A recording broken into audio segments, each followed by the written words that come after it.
नमस्कार, मी नीता आणि पुन्हा एकदा आजच्या व्हिडिओमध्ये सगळ्यांचं खूप खूप मनापासून स्वागत करते। आज धनतेरस आहे, तर सगळ्यात आधी धनतेरसच्या तुम्हा सगळ्यांना आमच्याकडून खूप खूप मनापासून शुभेच्छा। आणि सगळं काम होत आलंय, राहिलंय फक्त थोडंसं दिवाळीचा फराळ बनवायचं। म्हणजे माझं फक्त चकल्या, खारी आणि गुडपारे खारे नमकपारे आणि शंकरपाळे बनवून झालेले आहेत, गुडपारे। तर बाकीच्या सगळ्या गोष्टी राहिल्या आहेत आणि त्या मी आज करणार आहे। पण त्याआधी आम्हाला पिंपरीत जायचं आहे, रियांशचे फटाके आणायचे होते। खूप दिवसापासून तो मागे लागलाय आणि इथे शॉप्स लागले होते, पण इथे खरंच खूप महाग मिळतात फटाके। पिंपरीमध्ये गेलं तर होलसेल रेटमध्ये फटाके मिळतील आणि जरा एवढे जास्त फटाके आम्ही आणत नाही, कारण रियांश अजून लहान आहे आणि मी आणि अश्विन आम्ही दोघंही एवढे जास्त फटाके फोडत नाही। अनार किंवा चक्री लावली तरच, बाकीचे सगळे रियांशच्या हिशोबाने म्हणजे त्याला जे फोडता येईल त्या हिशोबाने सगळे फटाके आणणार आहेत। आणि पिंपरीत गेल्यानंतर मग एक दोन गोष्टी एक्स्ट्राही घेतल्या जातात, तर तेच घेण्यासाठी आता पिंपरीमध्ये जाऊन येतो। कारण संध्याकाळी खूप जास्त गर्दी वाढेल आणि संध्याकाळची धनतेरसची पूजा असते, दिवे लावायचे असतात, तर ते असतं, त्यामुळे संध्याकाळचं वेगळं रुटीन असणार आहे। तर चला मग आता पिंपरीत जाऊया आणि बघूया काय काय मिळतं। फटाके तर आणणारच आहे, आल्यानंतर काय काय घेतलं हे मी तुम्हाला दाखवेलच। चला। और बस हो गया ना? कौन सा कैमरा?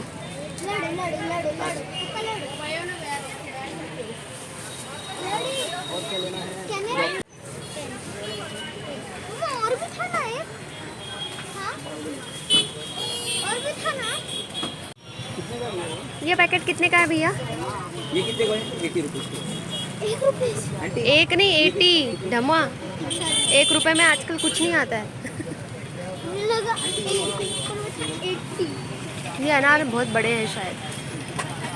एक ही छोटा वाला भी।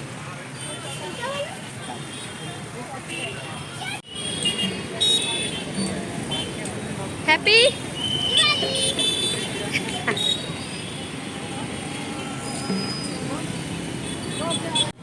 दादा, फुलं कशी आहे? 20 रुपये पाव।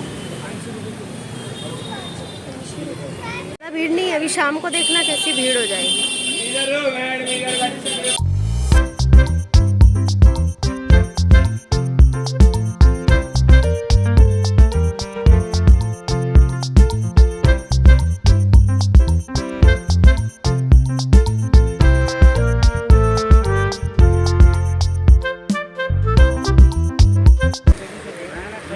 सर एक मिनिट।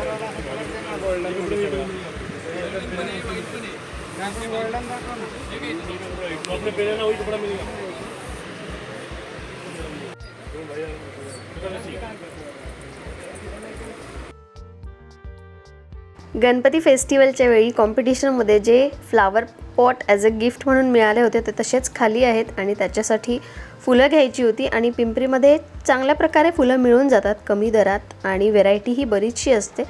तर आता गर्दी वाढत होती, त्यामुळे जास्त काही बघितलं नाही। जी यापैकीच फुलं घेतली आहेत, कोणती घेतली हे मी घरी गेल्यानंतर दाखवते। रियांशसाठीही कपडे बघितले, त्याच्यासाठी आहेत ऑलरेडी जे नवीन घेतले आहेत तेच, पण म्हटलं चला आता अश्विनसाठी घेतले म्हणून त्याच्यासाठीही बघितलं। पण इतकी गर्दी होती दुकानांमध्ये, तशी बाहेर गर्दी एवढी दिसत नव्हती, पण शॉप्समध्ये खूप गर्दी होती। आणि जशी जशी वेळ जात होती, दुपार होत होती, त्यानंतर अजून गर्दी वाढत होती। बघा या लाईनमध्ये आता पहिलेपेक्षा किती जास्त गर्दी झाली आहे। येताना काहीच गर्दी नव्हती। आणि आकाशकंदील यावर्षी घ्यायचा होता, पण तो राहूनच गेला, जसा पाहिजे तसा मिळाला नाही। तर अशी येल्लो कलरचा फुलं घेतलेत, येल्लो कलरची आणि एक पिंक कलरची घेतली आहे। तर दोन्ही फ्लॉवर पॉटमध्ये वेगवेगळी अशी ठेवली आणि छान वाटतं जरा। आता झाडं तर आहेत घरात, पण ती काही दिवसानंतर ती घेऊन जाईल, मी माझी स्वतःची घेऊन येणार आहे। पण आता फुलंही आली, त्यामुळे एकदम कंप्लीट दिसतंय, छान वाटतंय। आर्टिफिशियल फुलं आहेत पण छान वाटत आहेत, रिअल प्लांट्स, आर्टिफिशियल प्लांट्स, त्यामुळे घर आता मस्त वाटतंय। फटाके आणले आहेत जे रियांशला आता दाखवायचे आहेत। माझ्याकडे कोणते कोणते फटाके आहे मी हे दाखवतो। पहिले आहे चक्री, मग दुसरा आहे बटरफ्लाय, मग मी एक पॉपकॉर्नचा एक मोठा डब्बा आणलाय, हे बघा। त्याच्यामध्ये 50-50 असते 50 गायब पण झाले आहेत 2-3 है ना. हो म्हणतात. किती गायब झाले आहेत? खूप सारे गायब दिसत आहेत मला तर. किती नाही, खूप सारे दिसतात. आणि मग आहे टिकली, माझी फेवरेट. पटपट पटपट. मग आहे लड. मग आहे हे किटकॅट. मग हे नॉर्मल अनार. हे थोडे डिफरंट आहे. हे माझे हे आहे थोडे मोठे, हे थोडे छोटे आहे. बघू दे शोना, दोन्ही ओपन कर. दोन्ही open करू? हां दोन्ही ओपन कर. दोघांमध्ये खूप जास्त फरक आहे का बघू दे. अरे बघशील.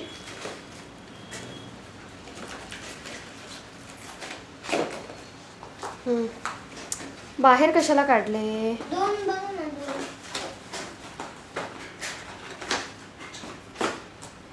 सेमच आहे का? खाली ठेव. सेम आहे ना? सेम नाही, एक छोटा आहे. कोणता छोटा हे आहे? वाला छोटा आहे. अच्छा. हे वाला छोटा आहे. ठीक है, चलो चाय बनाई थी क्या? बनाती हूँ अभी. बस ठीक आहे, राहू दे. बाकीचं हे कर. मग आहे झालंय ना? पुष्टी बन. हां पुस्सी बन. ठीक आहे, झालं. तुम्ही इथून बघा पण शकता. हां ठीक आहे. पुस्सी बन. आणि हे आहे हेलिकॉप्टर. हे बघा, हेलिकॉप्टर हा असं काहीतरी आहे. नवीन आयटम आहे. किती आले शोना त्यात? 1 2 3 पाच आहे ना? 4 5. 5. महाग आहे ते. 5 रुपीज इंटू 5 रुपीज. 5 रुपीज़ नहीं, 5 इंटू डिवाइडेड बाय कितना हुआ वो? एक कितने का है वो? 300 रुपये का है ना? हाँ मतलब 50 से भी ज़्यादा. आणि हे आहे फुलझडी. फुलझडीचे किती पॅकेट आहे दाखव आपल्याकडे. 1 2 3 4 खूप आहे. उरतील त्यातल्याच 5. फुलझडी.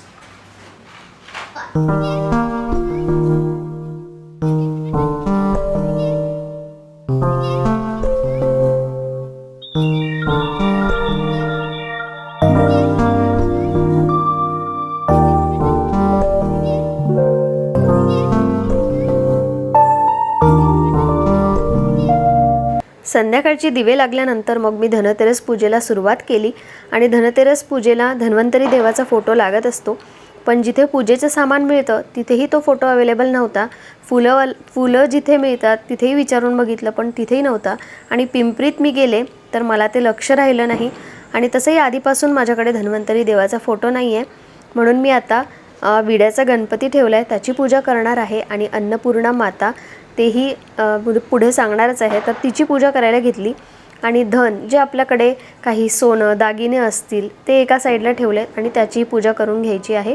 त्यानंतर आपलं धन म्हणजे जे आपल्या घरी कडधान्य धनधान्य असतं त्याचीही पूजा करायची असते. तर मी असे 5 मडकी ठेवलेत, मापूल ठेवलेत छोटे छोटे. त्यामध्ये मी जे आपलं कडधान्य आहे धान्य आहे ते ठेवलं आहे. गहू तांदूळ डाळ, त्यानंतर कडधान्यामध्ये मी मूग ठेवले आहेत. तर अशी त्याचीही पूजा करायची आहे. धनतेरस म्हणजे फक्त धनाची पूजा नाही तर या धान्याचीही पूजा केली जाते. तर तेच मी असे मापलात ठेवलेत आणि सिंपल अशी पूजा केली आहे. अन्नपूर्णा माता. बरेच जण गॅसची पूजा करतात, गॅसजवळ दिवा लावतात, कारण तेही आपलं एक धन असतं. त्याची आपण रोज नाही पण अशा वेळी काही स्पेसिफिक सण असतात त्यावेळी आपण त्याची पूजा करत असतो. तर सिंपल अशी मी अन्नपूर्णा मातेची आणि गणपती बाप्पाची पूजा केली.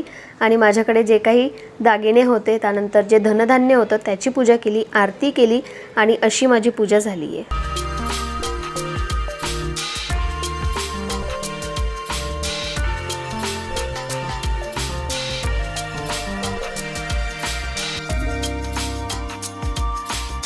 आज संध्याकाळी 5 वाजतापासूनच असं वातावरण झालं होतं आणि त्यानंतर 6 वाजतापासून इतका जोरात पाऊस पडायला लागला.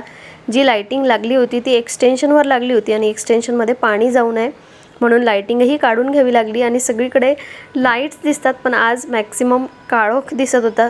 चांगलंही वाटत नव्हतं कारण धनतेरस आहे, मस्त खाली जायचा विचार होता पण म्हटलं आपलं फराळाचं बनवायचं राहिलं आहे तर बाहेर तसंही जायचं नव्हतं म्हणून मी हे सगळं करायला घेतलं. तर आज मी करंजा, बेसन रवा लाडू आणि तिळाचे लाडू वळता आले तर लाडू वळेल, नाही तर मग आता तिन्ही गोष्टी एकत्र करणार. मग जशी वेळ किंवा मग जसं ते जमेल तसं करेल. तर करंजीचं मी बनवून ठेवलं आहे. त्यात खोबरा खीस, वेलची पावडर, तिळाचं थोडंसं दरदरं काढून घेतलं आहे, त्यानंतर रवा आणि ड्रायफ्रूट्स, आणि एका साईडला फक्त यात साखर टाकायची राहिली आहे. साखर टाकलं की करंज्यांचं सारण तयार होईल. आणि इकडे लाडू बनत आहेत. तर लाडूचंही मला खूप भीती वाटते बनवताना, पण फायनली लाडू वळायला गेले की मिशन सक्सेसफुल झाल्यासारखं वाटतं. कसे झाले शोना? छान. तू खाशील ना? हो. पक्का की मला एकटीलाच खावे लागतील? नाही, मी खाईल. चला पूर्ण झाल्यावर दाखवते मी. तर यावेळी तिळाचे लाडू वळले नाही, कारण सगळं एकत्र करायला खूप उशीर झाला. हेच लाडू करता करता मला इतका उशीर झाला होता, म्हणून मी तीळ आणि गुळाचं जे सारण आहे ते असं प्लेटवर टाकलं आणि त्याच्या अशा वड्या म्हणजे बर्फीसारखं करून घेईल. त्यानंतर राहिल्यात फक्त करंजा, पण त्याआधी आता जेवून घेणार आहे, कारण हे सगळं असं वाटतं की किती छोटं छोटं बनवलं आहे, पण तेवढाच उशीर लागतो. तर पहिले हे आवरून घेते, त्यानंतर मग जेवणही झालं, करंजाही बनवून झाल्या. आणि करंजा मला थोड्याशा खरपूस तळलेल्या, एकदम व्हाईट कलर असलेल्या करंजा मला आवडत नाही, त्या अशा मला कच्च्या वाटतात, म्हणून मी जरा जास्त त्याला तळून घेते, थोडासा ब्राऊन कलर येऊ देते. आणि यावेळी करंजा मस्त खुसखुशीत झाल्यात, कडक झाल्यात आणि अशाच मला आवडतात. तर असं वाटत होतं आत्ताच खावी, पण नाही, पहिले लक्ष्मीपूजन होऊ देईल आणि त्यानंतर मग करंजी खाईल, किंवा मग वेगळं मी सगळं काढून ठेवते आणि त्यानंतर मग मी टेस्ट करते, कारण रियांश खातो, अश्विनलाही खायचं असतं, तर नाही म्हणत नाही. आणि सगळं करता करता कंबर दुखायला लागली होती. सगळ्यात जास्त कंटाळा आता भांडी घासायचा येतो, कारण सगळं काम झाल्यानंतर शेवटचं काम ते असतं. आणि आता दिवाळीच्या दिवसात जरा जास्तच भांडी निघतात, कारण आपण काही ना काही पदार्थ बनवत असतो फराळाचे, आणि त्याची भांडी, नंतर आपल्या रोजच्या जेवणाची भांडी. असं वाटतं आता की पहिलेच मावशींना लावून घेतलं असतं तर चांगलं झालं असतं, पण दिवाळीच्या दिवसात त्याही आता नाही म्हणतात, कारण त्यांना माहिती असतं की त्यांच्यावरही बरंच असं काम पडणार आहे. पण आता दिवाळी झाली की लगेचच मी आता भांड्यांसाठी तरी ॲटलिस्ट लावून घेणार आहे. आणि आज बऱ्याचशा गोष्टी केल्या, आणि आज धनतेरस होती, उद्या काहीच नाही आहे. तर उद्या मला थोडंसं आता घर चमकवलं, शॉपिंग झाली, फराळाचंही बनवून झालं, पण स्वतःकडे मात्र लक्षच द्यायला वेळ नाही आहे. तर स्वतःला आता उद्या थोडंसं पॅम्पर करेन, थोडीशी पर्सनल केअर, मला स्किन केअर करायची आहे, हेअर केअर करायची आहे, तर ते मी उद्या करेल आणि तुमच्याशीही शेअर करेल.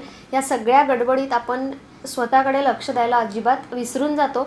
आणि धनतेरस, तेच मी बोलले की धनतेरस, धन म्हणजे फक्त पैसा, सोनं हे नाही आहे, तर सगळ्यात मोठं धन हे आपलं आरोग्य आहे, आणि त्याचकडे आपण खरंच खूप दुर्लक्ष करतो. आता दिवाळी झाली की मी स्वतःसाठी एक चांगली गोष्ट करणार आहे, माझ्या आरोग्यासाठी चांगली गोष्ट करणार आहे, आणि ती मी तुमच्याशीही शेअर करेल. खूप गरजेचं असतं, जेव्हा काही दुखायला लागतं तेव्हा असं वाटतं की आपली बॉडी फिट असायला पाहिजे, फ्लेक्झिबल असायला पाहिजे, पण त्यासाठी आपण मेहनतच घेत नाही, तर तो त्रास होणारच. पण आता दिवाळी झाली की नक्की मी करणार. कारण आरोग्य चांगलं राहिलं तरच आपण पुढच्या गोष्टी करू शकतो. बाकी धन, पैसा असला आणि आरोग्य नसलं तर काही उपयोग नसतो. तर आज धनतेरस म्हणून मी मंगळसूत्रांची खरेदी केलेली आहे. 2 मंगळसूत्रे मी घेतलेत, तुम्हाला दाखवते. हां, तर हे आहे पहिलं मंगळसूत्र, हे बघा, हे पहिलं नाजूकसं, आणि मला नाजूकच मंगळसूत्र आवडतात. खूप जास्त असं मोठं असतं किंवा खूप जास्त काळ्या मण्यांचे पदर असतात तसं आता आवडत नाही, आणि तसं मी पहिल्यापासूनच घातलेलं नाही आहे, मला नाजूकच गोष्टी आवडतात. तर हे एक असं छानसं नाजूकसं, ज्यात 2 छान मस्त छोट्या छोट्या वाट्या आहेत, आणि काळे मणी, आणि बाकी पूर्ण गोल्डन चेन आहे. तर हे एक, आणि दुसरं असं मी कधीच घेतलं नव्हतं, ठीक आहे, म्हणजे बरं दिसेल घातल्यानंतर. यामध्येही एकच पदर फक्त काळ्या मण्यांचा आहे, बाकी पूर्ण गोल्डन आहे. तर हे, आणि हे दोन्ही मंगळसूत्र आर्टिफिशियल आहेत. 2 मंगळसूत्र धनतेरसच्या दिवशी, तेही त्यासाठी मीच नाही म्हणेल, कारण माझ्याकडे जे ऑलरेडी सोन्याचं मंगळसूत्र आहे तेच मी घालत नाही, कारण मला एक खूप वाईट सवय आहे, वाईट सवयच म्हणावं लागेल. ती वाईट सवय म्हणजे छान दिसते. तर ती वाईट सवय म्हणजे आता हे सोन्याचं मंगळसूत्र आहे, तर याला कडी असते आणि रात्री झोपताना मला मंगळसूत्र काढून झोपायची सवय आहे, नाहीतर मला झोप येत नाही. कानात मला पाहिजे नाही, हातात पाहिजे नाही आणि गळ्यातलं मंगळसूत्रही मी उशाशी ठेवते. उठले की लगेचच ते घालते, पण मला झोपताना अडचण होते या सगळ्या गोष्टींची, म्हणून मी ते सगळं काढून ठेवते. आणि त्याचमुळे माझं जे सोन्याचं मंगळसूत्र आहे त्याच्या कड्या 2दा मी चेंज केल्या. ही जी कडी असते 2दा माझ्या चेंज करून झाल्या. फायनली मी आता आर्टिफिशियल मंगळसूत्रच घालते आणि चांगलं वाटतं मला नवीन नवीन ते घालायला. आणि जे सोन्याचं आहे ते कधीतरी सणावाराला किंवा मग लग्न वगैरे असेल, काही फेस्टिवल असेल तर तेव्हा घालते, कारण ते काढावं लागतं आणि मग त्याची कडी खराब होते. तर म्हणून दोन्हीही मंगळसूत्र घेतलेत, पण दोन्ही आर्टिफिशियल आहेत. यालाही कडी आहे, तर हे कसे काढून नंतर घालता येतात. काढून आंघोळ झाल्यानंतर आंघोळीच्या वेळीही काढता येतात आणि झोपतानाही काढता येतात, म्हणून मला हे बरं पडतात. तर पिंपरीवरून फटाक्यांची शॉपिंग तर तुम्ही बघितली. रियांश खूप एक्सायटेड होता, त्याला फटाके दाखवायचे होते. मम्मा मला दाखवायचे म्हणून त्याचा एकट्याचा व्हिडिओ शेअर केला. त्याच्यासाठी हा एक लोअर घातला आणि इतका त्याला आवडतो हा लोअर. हा म्हणजे अशाच मधून एक ब्लॅक कलरचा लोअर आहे, तर तोच घालत असतो. आणि रियांशचं आता बाहेर खेळायला जातो, त्यामुळे हा इतका कम्फर्टेबल वाटतो त्याला आणि मलाही धुवायला बरा पडतो. काही कलर जात नाही. अगदी छोटीशी घडी होते. त्यानंतर गेलोच होतं, तर मग घ्यायची नव्हती वस्तू, पण मी फोर्स केला म्हणून अश्विननी हे त्यांच्यासाठी घेतलं आणि मीच हे घेऊन दिलं, कारण त्यांचं तर म्हणणं होतं नाहीच. पण मी म्हटलं चला मी घेऊन देते. दिवाळीचं माझ्याकडून हे छोटंसं गिफ्ट. तर हा कुर्ता मी अश्विनसाठी घेतला. तर चिकनचा कुर्ता आहे, एकदम सॉफ्ट आहे. कारण अश्विनचं असं होतं, अश्विनचं काय बऱ्याच अशा पुरुषांचं होतं की ते स्वतःसाठी कपडे घेतच नाही, कंटाळा करतात आणि दिवाळीलाही 4 वर्षापूर्वीचा ड्रेस जरी घालायला दिला तरी ते घालतात. म्हणून आपल्यालाच वाटतं आपण लेडीज बरेचदा म्हणजे वर्षातून कितीतरी वेळा काही ना काही घेतच असतो. पण असे फार कमी पुरुष असतात की जे कपड्यांसाठी खूप हौशी असतात, त्यांच्याकडे बरंचसं कलेक्शन असतं. तर अश्विन त्यातले अजिबातच नाही आहे. त्यांना खूप कंटाळा येतो कपडे घ्यायचा म्हटलं की. मीच मागे लागून काही शर्ट्स हे सगळं घेते. तर असा आहे हा कुर्ता. तर एकदम सॉफ्ट आहे, खूप सॉफ्ट आहे आणि अशा थोड्या टिकल्या आहेत ज्या रात्री चमकतील. आताही चमकत आहेत. छान वाटेल घातल्यानंतर. आणि सगळ्यात महत्त्वाचं म्हणजे कम्फर्टेबल आहे. चिकनचा असल्यामुळे थोडासा महाग असतो, पण कम्फर्टेबल सगळ्यात महत्त्वाचं. तर आणि कलरही सुंदर आहे. कलर माझ्याच चॉईसचा. अश्विननी काहीतरी वेगळाच कलर काढला होता, पण मला हा कलर आवडला म्हणून हा घेतला. तर मस्त दिवाळीच्या दिवशी हा घालेन. आणि प्लेन व्हाईट कलरची याच्यावरची पॅन्ट आहे. तर अशी झाली आजची शॉपिंग. आणि धनतेरसची पूजाही तुम्ही बघितली. धन्वंतरी देवाचा फोटो मिळालाच नाही. मार्केट शोधलं, पण धन्वंतरी देवाचा फोटो मिळाला नाही. आणि बाकी माझ्याकडे एवढे काही फोटोज किंवा मग मूर्त्या नाही आहेत. जे होतं त्यांची मी पूजा केली, अगदी साधी सिंपल. बरेच जण वेगवेगळ्या पद्धतीने पूजा करत असतील, तर माझी अशी होती. आणि आता व्हिडिओची एडिटिंग करायची आहे, हेच काम असतं रात्रीचं. म्हणून आत्ताच्या व्हिडिओला इथेच थांबवते. परत धनतेरसच्या तुम्हा सगळ्यांना खूप खूप मनापासून शुभेच्छा. आणि आपल्या आरोग्याकडे लक्ष द्या, तेच आपलं सगळ्यात मोठं धन असतं. तर यावर काम करायला शिका. आणि चला मग आता इथेच थांबवते व्हिडिओला. उद्या घेऊन येते एक छानसा नवीन ब्लॉग. तोपर्यंत बाय.